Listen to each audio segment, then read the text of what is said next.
Hello guys, welcome to Padviksha.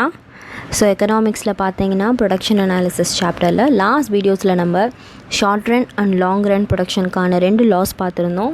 So short run production that is law of variable proportions, அந்த law and long run production laws of returns to scale. So இந்த 2 லாவும் நம்ம பார்த்துருந்தோம். So எல்லாருக்கும் புரிஞ்சிருக்கும்னு நினைக்கிறேன். So next topic பார்த்தீங்கன்னா எக்கானமீஸ் of scale. So இந்த economies of ஸ்கேலில் என்ன எக்கானமீஸ் ஆஃப் ஸ்கேல்னால் என்ன அண்ட் டிஸ்எக்கானமீஸ் ஆஃப் ஸ்கேல்னால் என்னங்கிறத டாபிக் தான் பார்க்க போகிறோம். அண்ட் டைப்ஸ் ஆஃப் எக்கானமீஸ் ஆஃப் ஸ்கேல்ஸ்லாம் பார்க்க போகிறோம். ஸோ எக்கானமீஸ் ஆஃப் ஸ்கேல் அப்படின்னா என்னங்கிறத நான் சொல்லிடுறேன். இப்போ நம்ம we have short run and long run production இருக்குது. ஷார்ட் ரன் ப்ரொடக்ஷனில் நான் வந்து என்னோடய ப்ரொடக்ஷனை 6 மந்த்ஸ்க்கு இன்க்ரீஸ் பண்ணுறேன்னா என்னென்ன நடக்கும். அதுவே லாங் ரன் ப்ரொடக்ஷன்ஸ்க்கு ஒரு 5 இயர்ஸ் வச்சுக்கலாம். 5 இயர்ஸ்க்கு நான் இன்க்ரீஸ் பண்ணுறேன்னா, ஸோ இது இன்க்ரீஸுங்கிறத ஞாபகம் வச்சுக்கோங்க. இன்க்ரீஸ் பண்ணுறேன்னா என்ன நடக்கும் அப்படிங்கிறது தான் நம்ம பார்த்து கற்றுக்கிட்டோம். அதுவே வந்து இப்போது அந்த மாதிரி நம்ம இன்க்ரீஸ் பண்ணும்போது நம்மளுக்கு என்னென்ன செலவுகள் வரும், ஸோ அந்த செலவுகளை நம்ம எப்படியெல்லாம் ரெடியூஸ் பண்ணுறது. ஏன்னா நம்ம வந்து இப்போ ஷார்ட் ரன் ப்ரொடக்ஷனில் இன்க்ரீஸ் பண்ணும்போது நம்மளுக்கு வந்து காம்படிஷன் அவ்வளோவா இருக்காது. ஆனால் லாங் ரன் ப்ரொடக்ஷனில் பண்ணும்போது பர்ஃபெக்ட் காம்படிஷன் இருக்கும். பர்ஃபெக்ட் காம்படிஷன்னா என்னென்னா 5 இயர்ஸில் நான் இப்போ புதுசாக ஒரு ப்ராடக்ட் கொண்டு வந்திருக்கேன். For example apple iPhone product நான் ப்ரொடியூஸ் பண்ணிகிட்ருக்கேன்னா, நான் ப்ரொடியூஸ் பண்ணுற ப்ராடக்ட்டுக்கு ஒரு ஸ்கேல் ஆஃப் 5 இயர்ஸ்க்கு எனக்கு நிறைய காம்படிஷன் வரும். அந்த மாதிரி அதை விட இப்போ நான் பண்ணுற ப்ராடக்ட் மாதிரியே அண்ட் அதை விட ரொம்ப அட்வான்ஸ்டு ப்ராடக்ட்ஸ் எல்லாம் வந்துடும். அந்த மாதிரி சுச்சுவேஷன் இருக்கும்போது எனக்கு வந்து நான் அந்த மார்க்கெட்டில் ஈடு கொடுத்துக்கிட்டு என்னோடய ப்ராடக்ட்ஸை நான் சேல் பண்ணுறதுக்காகவே நான் நிறைய செலவுகள் பண்ணணும். ஸோ அந்த மாதிரி செலவுகளை கம்மி பண்ணணும். ப்ரொடக்ஷன் காஸ்ட்டுன்னு சொல்லுவாங்க இல்லையா, அந்த ப்ரொடக்ஷன் காஸ்ட்டை ரெடியூஸ் பண்ணுறதுனால என்னென்ன நடக்கும், ரெடியூஸ் பண்ணாமல் இருக்கிறதுனால என்னென்ன நடக்கும் அப்படிங்கிறது தான் 2 விஷயம். ஸோ எக்கானமீஸ் ஆஃப் ஸ்கேல்னால் நான் பேலன்ஸ்டாக என்னோடய ப்ரொடக்ஷன் கொண்டு போகிறது, காஸ்ட்லையும் மற்ற வேலைகளிலும் நம்ம பேலன்ஸ்டாக கொண்டு போகிறது எக்கானமீஸ் ஆஃப் ஸ்கேல். நான் எக்கானமீஸ் டிஸ்எக்கானமீஸ் ஆஃப் ஸ்கேலில் நான் வந்து எனக்கு ரிடக்ஷன் ஆஃப் காஸ்ட் நடக்காது. ஸோ அது 2த்துக்கான மீனிங் தான் நம்ம பார்க்க போகிறோம் இந்த வீடியோவில். ஸோ ஃபஸ்ட் எக்கானமீஸ் ஆஃப் ஸ்கேல்னால் என்னென்னா, scale of production, first scale of production refers to the ratio of factors of production. So நான் வந்து என்னென்ன ஃபேக்டர்ஸை எந்தெந்த மாதிரி நான் இன்க்ரீஸ் பண்ணுறதுனால எனக்கு காஸ்ட் எவ்வளோ நடக்கும், அந்த காஸ்ட்டை நான் எப்படி ரெடியூஸ் பண்ணுறது. So this ratio can change because of availability of factors. For example, நான் 6 மந்த்ஸ்க்கு வந்து என்னோடய ப்ரொடக்ஷனை வந்து இன்க்ரீஸ் பண்ண நினைக்கும்போது எனக்கு ஹார்ட்லி நான் வந்து என்னோட ஃபேக்டர்ஸில் வந்து நான் சேஞ்ச் பண்ணக்கூடிய விஷயங்கள் என்னென்னவாக இருக்கும்னா, லேபர்ஸ் சேஞ்ச் பண்ணுவேன். ஏன்னா என்னோடய ஃபேக்டர்ஸ் வந்து ஷார்ட் ரனில் என்னால் ஒரு ஃபேக்டரை மட்டும்தான் சேஞ்ச் பண்ண முடியும். மற்ற எல்லா ஃபேக்டர்ஸும் ஃபிக்ஸ்டாக இருக்கும். அப்போ அந்த மாதிரி சுச்சுவேஷனில் ஒரு ஃபேக்டரை சேஞ்ச் பண்ணுறேன்னா மேபி நான் லேபரை சேஞ்ச் பண்ணுவேன். ஃபார் எக்ஸாம்பிள், நான் ஒரு 10 லேபர்ஸ், எனக்கு 12 லேபர்ஸ் இருக்காங்க, நான் வந்து இன்னும் ஒரு 10 லேபர்ஸ் எக்ஸ்ட்ராவாக வேணும் அப்படின்னு நினைக்கும்போது எனக்கு அந்த 10 லேபர்ஸ் கிடைக்கிறதுக்காக நான் ஒரு சில செலவுகள் பண்ணுவேன் இல்லையா. அவங்களுக்கு வேஜஸ் கொடுக்கறதும், அவங்கள ரெக்ரூட் பண்ணுறதுக்காக பண்ணக்கூடிய செலவுகள், ப்ரொமோஷன், இந்த மாதிரி நான் செலவுகள் பண்ணுறதுனால எனக்கு அந்த மாதிரி 10 ஃபேக்டர்ஸை வந்து நான் செலவு பண்ணி இன்க்ரீஸ் பண்ணியிருக்கேன் இல்லையா, அதனால் எனக்கு ரிட்டர்னாக என்ன கிடைக்கும். நான் இன்க்ரீஸ்டாக நான் மணி தான் செலவு பண்ணியிருக்கேன், எனக்கு அதே இன்க்ரீஸ்டான அமௌண்ட் எனக்கு திரும்ப கிடைக்குதா அப்படிங்கிறது தான் scale of production. So scale of production is an important factor affecting the cost of production. Of course, இப்போ நான் ஒரு 10 பேரை நான் ரெக்ரூட் பண்ணுறதுனால நான் என்ன செலவுகள் பண்ணியிருப்பேனோ அந்த செலவுகளை நான் இன்னும் அந்த 6 மாதத்துலையே நான் எடுத்துடணும். அதுதான் என்னோட ஹை டைம் திங்கிங்காக இருக்கும். So every producer wishes to reduce the cost of the production. ஒரு விஷயம் என்ன பண்ணணும்னு நினைப்பேன், நான் அந்த செலவுகள் எக்ஸ்ட்ராவாக நான் காஸ்ட் போட்டதை நான் வந்து 6 மந்த்ஸில் நான் வந்து அந்த பணத்தை திரும்ப எடுத்துடணும் அப்படிங்கிற ஒரு தாட் இருக்கும். இல்லைனா அந்த 10 மெம்பர்ஸையும் எப்படி நான் ஸ்மார்ட் ஒர்க் பண்ணி காஸ்ட்டை ரெடியூஸ் பண்ணி நான் என்னோடய ப்ரொடக்ஷனை எடுத்துகிட்டு போகிறேன் அப்படிங்கிறத பார்ப்பேன். ஸோ அப்போ அந்த மாதிரி காஸ்ட்டை ரெடியூஸ் பண்ணுறதுக்கு பேர் தான் இந்த economies of scale. Hence, he or she uses an advantage of economy of scale. So என்ன economy of scale யூஸ் பண்ணுவாங்கன்னா அட்வான்டேஜாக யூஸ் பண்ணுவாங்க. எப்படி economies of scale அட்வான்டேஜாக யூஸ் பண்ணுவாங்கன்னா, this economy of scale is affected both by internal and external factors of the firm. So நம்மளுக்கு ஒரு கம்பெனின்னு எடுத்துக்கிட்டால் நம்ம 2 விதமாக வேலைகள் செய்வோம். ஒன்று வந்து நான் கம்பெனிக்குள்ளே இருக்கிற back end policy, back end work பண்ணுற ஒரு பர்சனை ரெக்ரூட் பண்ணுவேன். கம்பெனிக்கு வெளியே போயிட்டு சேல்ஸ் ஒர்க் பண்ணுற ஒரு பர்சனை ரெக்ரூட் பண்ணுவேன். ஸோ எனக்கு 2 விதமான செலவுகளும் நடக்கும். அப்போது ஒரு கம்பெனின்னு எடுத்துக்கிட்டால் இன்டர்னலாக ஃபேக்டர்ஸ் நிறைய சேஞ்ச் பண்ணணும், எக்ஸ்டர்னலாக ஃபேக்டர்ஸ் நிறைய சேஞ்ச் பண்ணணும்.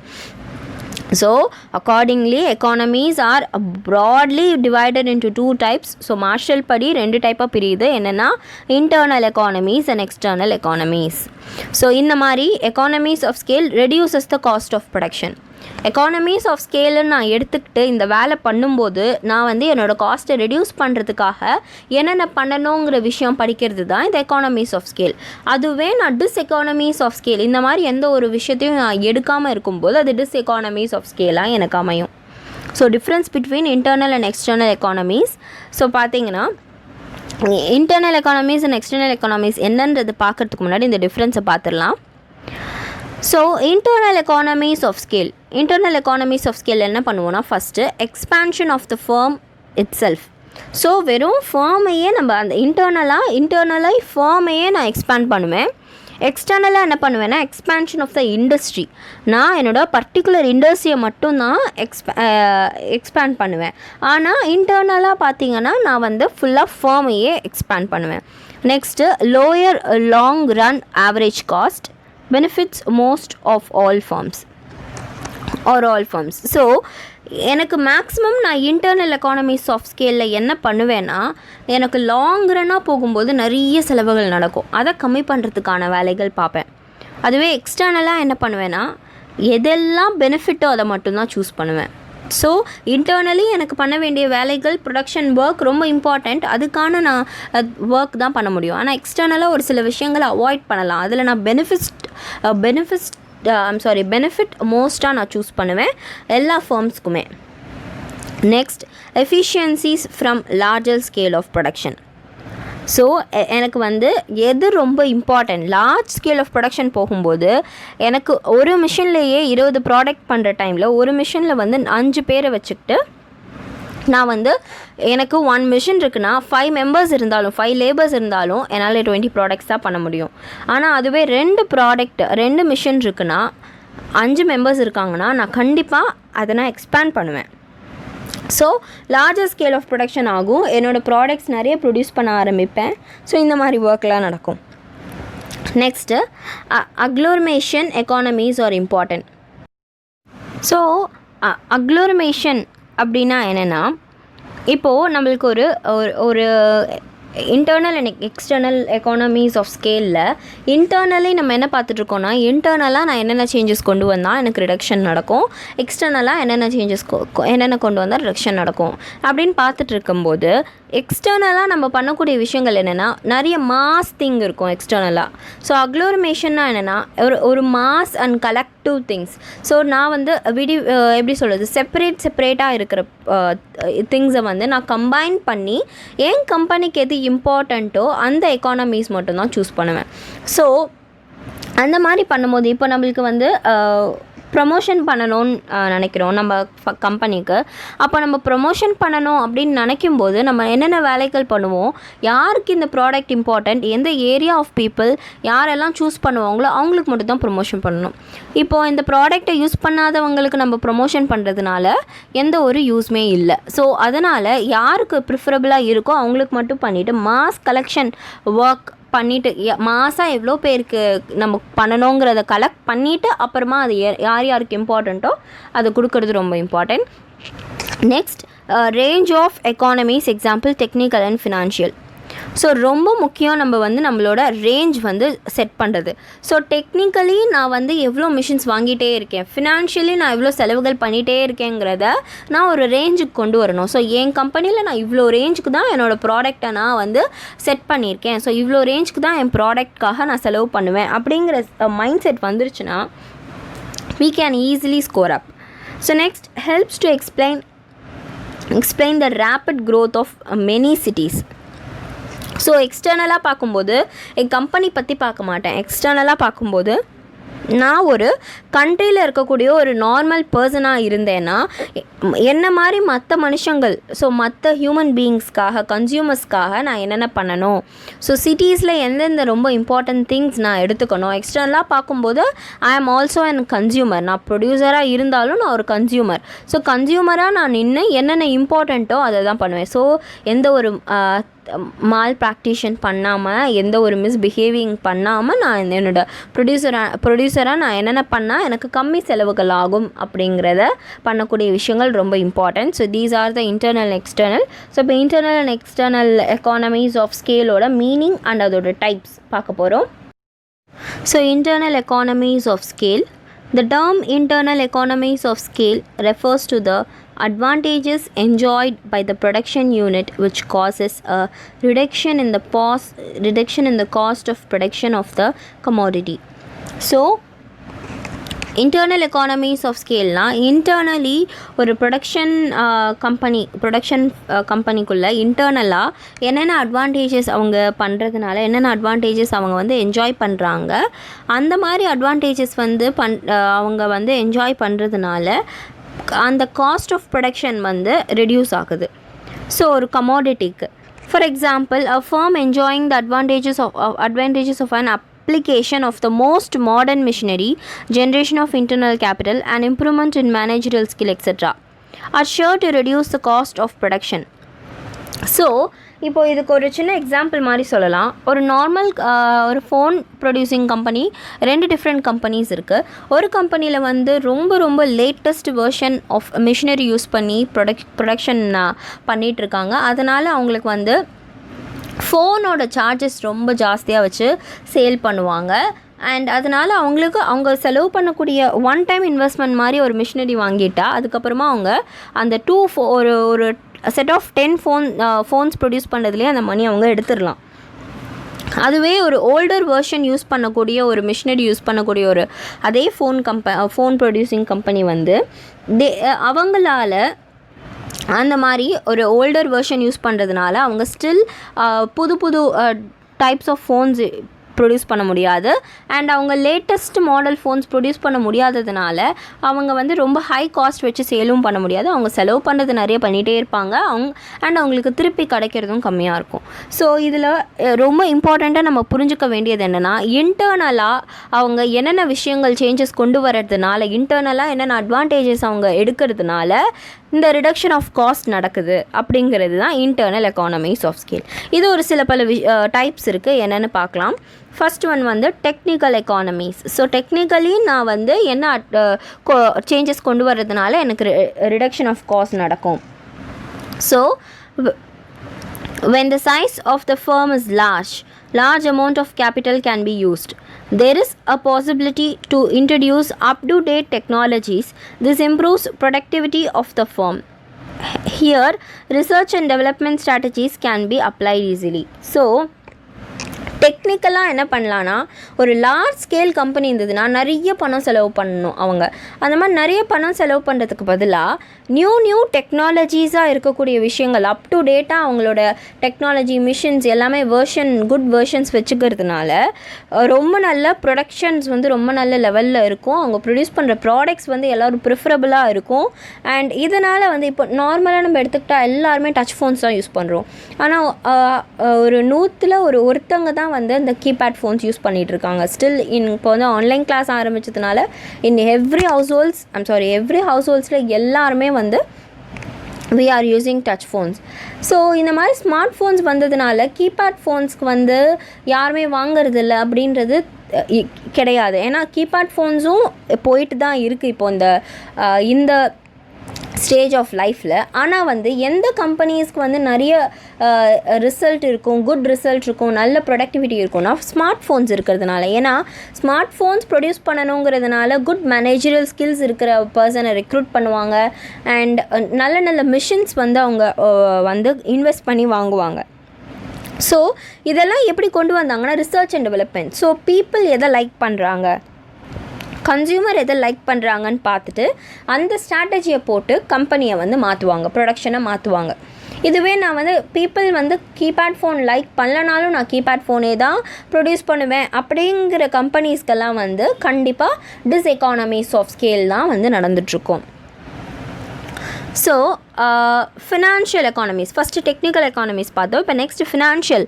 So big firms can float shares in the market for capital expansion while small firms cannot float their shares in the market. So ஒரு சில பெரிய ஃபார்ம்ஸ் வந்து என்ன பண்ணலான்னா அவங்க ஷேர்ஸை வந்து மார்க்கெட்டில் சேல் பண்ணி நிறைய பேரை இன்வெஸ்ட் பண்ண வச்சு அவங்க ஃபினான்ஷியலி நல்ல ஸ்டேபிளாக இருக்க முடியும். ஆனால் அதனால ஸ்மால் ஃபார்ம்ஸ்னால் பண்ண முடியாது. ஸோ இது ரெண்டு தான் வந்து ஒரு கம்பெனிஸ்க்கு வந்து எது ரொம்ப அட்வான்டேஜ்னால் அவங்களோட ஷேர்ஸை வந்து மார்க்கெட்டில் ஃப்ளோட்டிங் ரேட். ஸோ இந்த ஃப்ளோட்டிங் ரேட், ஃப்ளோட்டிங் காஸ்ட் இதெல்லாம் என்னங்கிறத நம்ம நெக்ஸ்ட் லெசனில் பார்ப்போம். ஸோ ஃப்ளோட்டிங் ரேட்டில் விட்டு அந்த ஷேர்ஸை வந்து ஈஸிலி சேல் பண்ண வச்சு நம்ம நிறைய பணம் வந்து கம்பெனிஸில் வந்து இன்வெஸ்ட் பண்ண வைக்கலாம் அவங்கள. ஸோ இதனால் பெய்டப் கேபிட்டல், ஷேர் கேபிட்டல் நிறைய இன்க்ரீஸ் ஆகும். அப்போது அந்த ஃபினான்ஷியலி ஸ்டேபிளாக இல்லாத கம்பெனிஸும் நல்லா ஸ்டேபிளாக ஆகலாம். ஸோ நெக்ஸ்ட் வந்து பார்த்திங்கன்னா managerial economies, large scale production facilitates specialisation and delegation. So managerial economies ரொம்ப இம்பார்ட்டன்ட். இப்போது ஒரு கம்பெனி வந்து ரொம்ப நல்ல பேர் போன கம்பெனி அப்படிங்கிறதுக்கான ரீசன் என்னென்னா, ஒன்று அந்த கம்பெனிஸ்க்கு வந்து தே ஹாவ் ஹியூஜ் கேபிட்டல். அந்த கேபிட்டல் இருக்கிறதுனால நல்ல குட் மிஷினரிஸ் வாங்கி போட்டு அந்த ப்ரொடக்ஷன்ஸ் நடத்துகிறாங்க. And good amount of knowledge இருக்கிற பர்சன்ஸை வந்து ரெக்ரூட் பண்ணியிருக்காங்க. ஸோ இந்த மாதிரி ரெண்டு விஷயமும் வந்து மேனேஜரியல் எக்கானமிஸ் அப்படிங்கிறது சொல்லுவோம். ஸோ இப்போ வந்து இந்த மாதிரி நான் ஒரு ஒன் டைம் இன்வெஸ்ட்மெண்ட் பண்ணி ஒரு ப்ரொமோஷன் பண்ணி ஒன் டைம் நான் சோஷியல் மீடியாவில் எல்லா இடத்துலையும் ப்ரொமோஷன் பண்ணிவிட்டு ஒரு குட் கெப்பாசிட்டி உள்ள பர்சனை நான் ரெக்ரூட் பண்ணிட்டேன்னா என் கம்பெனியில் வந்து அதுதான் எனக்கு ஒரு அசெட். என்னோடய கம்பெனிக்கு வந்து என்னோடய எம்ப்ளாயீஸுமே ஒரு அசெட் தான். அப்போது எனக்கு அந்த மாதிரி அசெட் வந்து கிடச்சிட்டாங்க அப்படின்னா எனக்கு ஒன் டைம் இன்வெஸ்ட்மெண்ட்டில் எல்லாமே முடிஞ்சிடும். ஸோ ஒரு வாட்டி நான் ஒரு 10,000 rupees செலவு பண்ணுறேன் அப்படின்னா அது எனக்கு ஒரு 6 to 7 monthsக்கு எனக்கு ஒரு ஹெல்ப்ஃபுல்லாக இருக்கும். என் ப்ரொடக்ஷனை இன்க்ரீஸ் பண்ணதுக்கு நல்லாயிருக்கும், லாங் ரன்லேயும் நல்லாயிருக்கும். இதனால் எனக்கு ரிடக்ஷனும் நடக்கும் காஸ்ட்டில். So next labour economies. Of course large scale production employs greater and minute division of labor. This leads to specialization which enhances the quality. This increases productivity of the firm. So இதுக்கு ஒரு good example எப்படி சொல்லலான்னா, இப்போது வந்து company A and company B இருக்குது.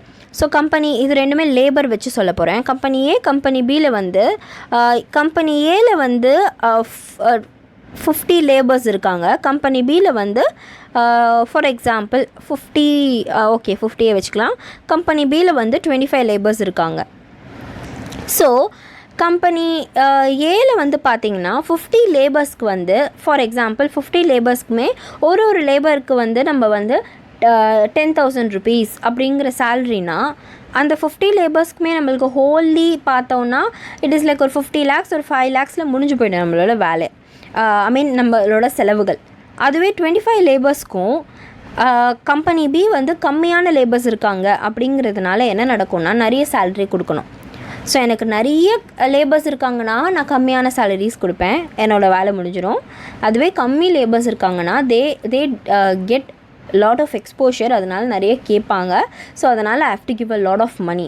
So நான் 25 labours மட்டும் வச்சுக்கிட்டு நான் நிறைய செலவுகள் 12,000 வேஜஸ் நான் கொடுத்துட்டு இருந்தேன்னா எனக்கு வந்து என் கம்பெனியில் லாஸ் தான் நடக்கும். அதுவே நான் லேபர்ஸை ரொம்ப இன்க்ரீஸ் பண்ணதுனால எனக்கு வந்து மார்னிங் ஷிஃப்ட் ஈவினிங் ஷிஃப்ட் அப்படின்னு வச்சு நான் ஒரு கம்பெனியை நடத்திட்டு இருக்கேன்னா in a span of time, so இன்னும் ஒரு ஹாஃப் டேயில் வந்து நான் 50,000 யூனிட்ஸை வந்து ப்ரொடியூஸ் பண்ணலாம். அதுவே 25 லேபர்ஸ் வச்சுக்கிட்டு என்னால் அந்த மாதிரி 50,000 யூனிட்ஸை ப்ரொடியூஸ் பண்ண முடியாது. ஸோ டிவிஷன் ஆஃப் லேபர் நடக்கும். டிவிஷன் ஆஃப் லேபர் நடக்கணும்னா என்னென்னா 50,000 பேரை வச்சு நான் 50 மெம்பர்ஸை வச்சு 50,000 யூனிட்ஸ் எடுக்கலாம். 25 மெம்பர்ஸ் வச்சு என்னால் அவ்வளோ யூனிட்ஸ் எடுக்க முடியாது. ஸோ டிவிஷன் ஆஃப் லேபர் எப்போ நடக்கும்னா லேபரோட அந்த கெப்பாசிட்டி வந்து இன்க்ரீஸ் ஆக. So next marketing economies. So இந்த context of the large scale production The producers can both buy raw materials in bulk at cheaper cost and can take the products to distant markets. They enjoy huge bargaining power. So marketing economies ரொம்ப important. So large scale ப்ரொடக்ஷனாக இருக்கும்போது நிறைய bulk of raw materials வாங்கிறதுக்கான இது இருக்கும். கண்டிப்பாக bulk of raw materials வாங்கும்போது cheaper காஸ்ட்டில் வாங்குவாங்க. So அதனால் என்ன பண்ணுவாங்கன்னா ரொம்ப தூரமான மார்க்கெட்டுக்கு போவாங்க. ஸோ கண்டிப்பாக நான் இப்போ ஒரு செலவு வந்து கம்மி பண்ணணும்னு நினச்சேன்னா நான் அதுக்கான எஃபர்ட் எடுப்பேன். ஸோ நான் தூரமான டிஸ்டன்ட் மார்க்கெட்ஸ்க்கு போயிட்டு நான் கம்மியான பல்கில் வாங்கினா சீப்பராக இருக்குன்றது நம்மளே கேள்விப்பட்டிருக்கோம். ஸோ அந்த மாதிரி பல்காக வாங்கும்போது சீப்பர்க்காக எனக்கு கிடைக்கும் அப்படிங்கிறதுனால பார்கெனிங் பவர் வந்து எனக்கு அவ்வளோ அங்கே கண்டிப்பாக நான் யூஸ் பண்ணுவேன். ஸோ நான் பல்காக வாங்குகிறேன், எனக்கு சீப்பராக கொடுங்க. ஸோ அந்த மாதிரி மார்க்கெட்டிங்கும் எனக்கு தெரிஞ்சிருக்கணும். நான் கொஞ்சம் எங்கே வந்து வாங்கினா எங்கே கம்மியாக இருக்கும், எப்படி பேசினா நம்மளுக்கு கம்மியாக தருவாங்க. ஸோ இந்த மாதிரி ஒர்க்லாம் பண்ணணும். அப்போ நம்ம ப்ரொடக்ஷனில் கண்டிப்பாக காஸ்ட் ரெடியூஸ் ஆகும். ஸோ லாஸ்ட் ஒன் பார்த்திங்கன்னா economies of survival. So product diversification is possible when there is large scale of production. This reduces the risk in production. Even if the market for one product collapses, market for other commodities offsets it. So ஒரு கம்பெனி எடுத்துக்கலாம். For example ஒரு கம்பெனியில் வெறும் mobile phones மட்டும், அதுவும் one set of mobile phones மட்டும் தான் ப்ரொடியூஸ் பண்ணுறாங்க அப்படின்னா அந்த மாதிரி டச் ஃபோன்ஸ் மட்டும் ப்ரொடியூஸ் பண்ணும்போது இன்கேஸ் இப்போ நான் நார்மலாக எடுத்துக்கலாம். சாம்சங் இருக்குது. சாம்சங் மொபைல் ஃபோனில் வந்து நிறைய டிஃப்ரெண்ட் மாடல்ஸ் வெர்ஷன்ஸ் வந்துட்டுருக்கு. இன்கேஸ் ஃபார் எக்ஸாம்பிள் ஒரு வெர்ஷன் சாம்சங் ஃபோனில் ஒரு வெர்ஷன் வந்து ஃப்ளாப் ஆச்சு, அந்த வெர்ஷன் யாருமே வாங்குறதில்ல அப்படின்னா அகெயின் அந்த சாம்சங் மொபைல்லையே நிறைய டைப் ஆஃப் வெர்ஷன்ஸ் பண்ணிகிட்ருக்காங்க, நிறைய இடத்துல வந்து சேல் பண்ணுறாங்க. அப்போது ஒரு வெர்ஷன் ஆஃப் மொபைல் வந்து எனக்கு ஃப்ளாப் ஆச்சு, இன்கேஸ் அது ஃபெயில் ஆகிடுச்சு, அந்த மாடல் யாரும் வாங்குறது இல்லைன்னா கண்டிப்பாக இன்னொரு வெர்ஷனில் வாங்கி எனக்கு வந்து லாஸ் ஈடு கட்டிடலாம். ஸோ அதுதான் அந்த எக்கானமீஸ் ஆஃப் சர்வைவல். எனக்கு சர்வை பண்ணுறதுக்கான இது தெரிஞ்சிருக்கணும். ஒரு மார்க்கெட்டில் நான் வந்து என் ப்ராடக்ட்ஸை ப்ரொடியூஸ் பண்ணுறேன்னா வெறும் ஒரே ஒரு மொபைல் தான் ப்ரொடியூஸ் பண்ணுவேன், இந்த ரேஞ்சில் மட்டும்தான். ஃபார் எக்ஸாம்பிள் ஐஃபோனில் நிறைய ஃபோன்ஸ் வந்துட்டுருக்கு. இப்போ வெறும் ஐஃபோன் 6 மட்டும் வந்துட்டே இருந்ததுன்னா யாருமே வாங்க மாட்டாங்க. ஏன்னா இப்போது நிறைய டெக்னாலஜி மாற நம்மளுக்கு டெக்னாலஜிஸ் மாதிரி நிறைய டைவர்சிஃபிகேஷன் நடந்துகிட்ருக்கு. ஸோ எந்த பீப்புள் எப்படி பிடிச்சிருக்கு, அவங்களுக்கு எப்படி அவங்களோட சாட்டிஸ்ஃபேக்ஷன் நம்ம கொண்டு வரலாம் அப்படிங்கிறது லெவலுக்கான ப்ரொடக்ஷனாக கொண்டு வந்துட்டாங்க. அப்போது economies of survival is the total important thing. So ஒரு மார்க்கெட்டில் நான் வந்து மார்க்கெட்டுக்கு போய் நான் ஃபோன் வாங்க போகிறேன் அப்படின்னா, ஒரு ஷாப்புக்கு போய் ஃபோன் வாங்க போகிறேன்னா I have lot of differentiations. So எனக்கு வந்து இந்த மாடல் ஒன்று இருக்கும், front camera model, front flash model. So we have lot of things, right? Phone கேமராக்காகவே ஃபோன்ஸ் இருக்கும் and lot of things. So இந்த மாதிரி எனக்கு வந்து நிறைய ஆப்ஷன்ஸ் இருக்கிறதுனால எனக்கு இன்கேஸ் நான் வாங்குகிற ஆப்ஷன்ஸ் தான் வந்து இப்போது ஃபார் எக்ஸாம்பிள் ஐஃபோனில் நிறைய புது ஃபோன்ஸ் வந்துருக்குன்னா அந்த புது ஃபோன் வாங்குறவங்க எல்லோரும் அதே வாங்கிட்டு இருக்காங்கன்னா பழைய வேர்ஷனில் வந்து வாங்காமல் போனாங்கன்னா அதை ஆஃப்செட் பண்ணிடும். So that is the main thing. இதுதான் வந்து ரிடக்ஷன் பண்ணுறதுக்கான விஷயங்கள். ஸோ இதெல்லாம் தான் இன்டர்னலி நம்ம என்னென்ன பண்ணால் நம்ம காஸ்ட் குறையும். இப்போ எக்ஸ்டர்னலாக என்னென்ன பண்ணணும் அப்படிங்கிறத பார்க்கலாம். So external economies of scale. External economies of scale refers to changes in any factor outside the firm causing an improvement in the production process. This can take place in the case of industry also. These are the advantages enjoyed by all the firms in the industry due to structural growth. Important external economies of scale are listed below. So externally நான் என்ன ஒரு changes என்னோடய ஃபேக்டர்ஸில் கொண்டு வர்றதுனால என்னோடய ப்ரொடக்ஷனோட improvement, process improvement வந்து ரொம்ப நல்லா இருக்குது, காஸ்ட் வந்து ரெடியூஸ் ஆகுது அப்படிங்கிறது தான் எக்ஸ்டர்னல். ஸோ என்னென்ன திங்ஸ் இம்பார்ட்டன்ட் எக்கானமிஸ் பார்த்தீங்கன்னா, first increased transport facilities. Of course என்னோடய கம்பெனியில் வந்து எனக்கு அட்லீஸ்ட் எனக்கு வந்து ஒரு டிரான்ஸ்போர்ட் ஃபெசிலிட்டி இருக்கணும்.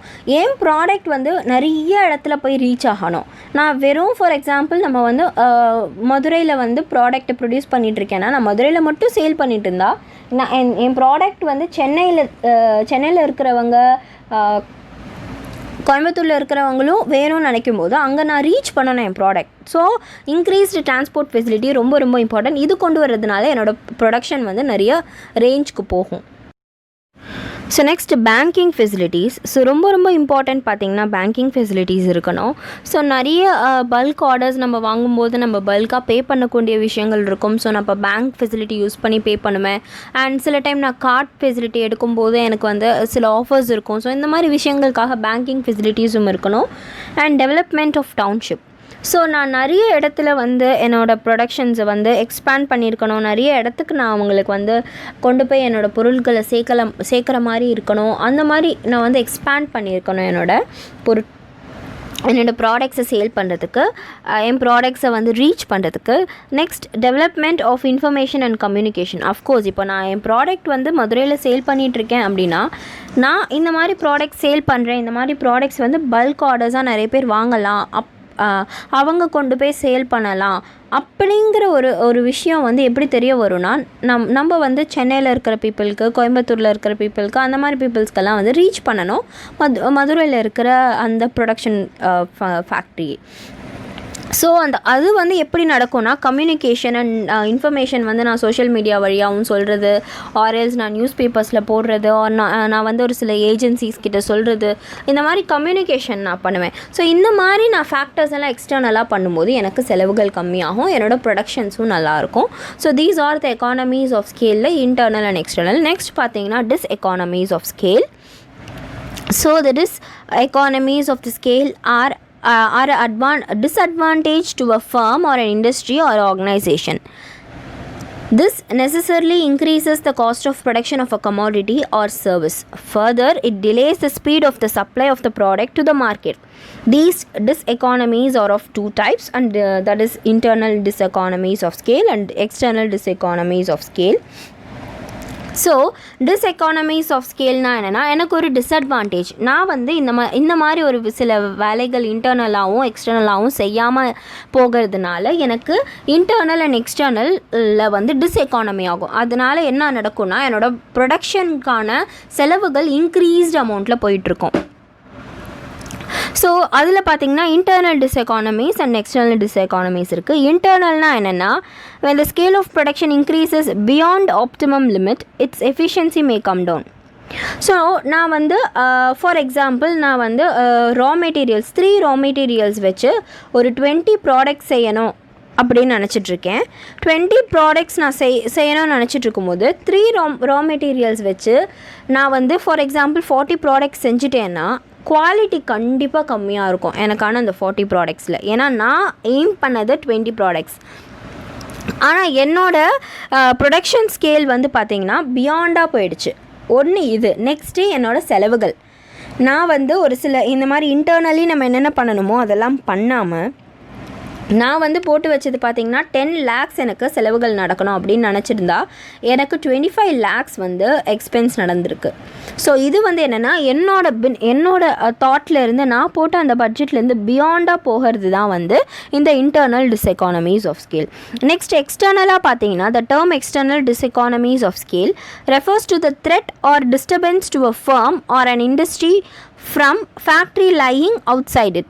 For example, a bus strike prevents the easy and correct entry of the workers into the firm.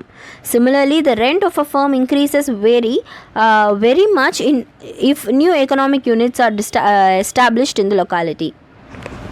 So externally என்ன நடக்கும்னா, ஃபார் எக்ஸாம்பிள் இப்போ வந்து பஸ் ஸ்ட்ரைக் நடக்கிறது, ஆர் நம்ம கம்பெனிஸில் இருக்கிற எம்ப்ளாயீஸ் ஸ்ட்ரைக் நடக்கிறது, இந்த மாதிரி நடக்கும்போது அன்னைக்கான ப்ரொடக்ஷன் ஒர்க் நடக்காமல் இருக்கும். அதனால ரொம்ப செலவுகள் நடக்கும். ஸோ இந்த டைமில் இப்போ போய் நான் வந்து என்னோடய வேர்ஹவுஸில் இந்த ப்ராடக்ட் சேர்ந்துருக்கணும் அப்படிங்கிற சுச்சுவேஷன் இருக்கும்போது ஆனால் அதெல்லாம் நடந்திருக்காது. பிகாஸ் இந்த மாதிரி எக்ஸ்டர்னலி நிறைய விஷயங்கள் நடந்துகிட்ருக்கு. அதனால் எனக்கு ப்ரொடக்ஷன் பாதிக்கப்படும் அண்ட் காஸ்ட்டும் பாதிக்கப்படும். So these are the internal and எக்ஸ்டர்னலாக நம்மளுக்கு என்னென்ன நடக்கும், டிஸ்எக்கானமிஸ் இதெல்லாம் பார்த்தோம். எல்லாருக்கும் புரிஞ்சிருக்கும்னு நினைக்கிறேன்.